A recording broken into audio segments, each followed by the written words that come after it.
trial was originally supposed to begin in March, but delays in testing DNA forced the judge to move the case to October. The main reason for the delay, a backlog of untested DNA samples after the Austin Police Department laboratory shut down. APD closed that lab in June of last year after a Texas Forensic Science Commission audit found workers were using flawed science to test DNA. The flawed tests could affect close to 4,000 cases.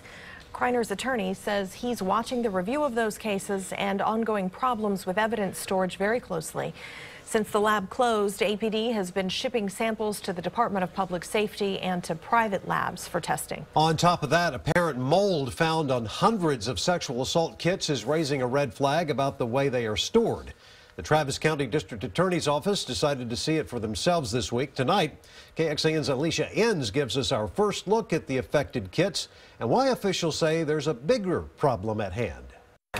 And you can see on the white parts of the box some black, almost looks like dust. And it very well could be just that. No one has done any testing to determine that it is actual mold. The DA's office went to survey the damage earlier this week, only to find what they say wasn't much damage at all. We are confident at this point that when we did our original calculations, this did not affect actual cases. Out of caution, the 849 affected boxes are getting wiped down with a 10% bleach solution, repackaged and sealed before being sent to the lab. Now, if a mold-like substance is found, APD will put a label on it, warning the lab to be on the lookout inside and report anything suspicious.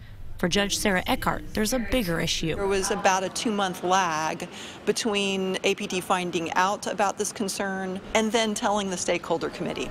A lab contracted by the city told APD they found mold inside at least one sexual assault kit in April.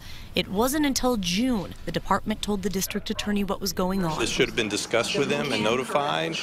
So we are looking at best practices. A change coming soon in the way APD notifies one of its closest allies.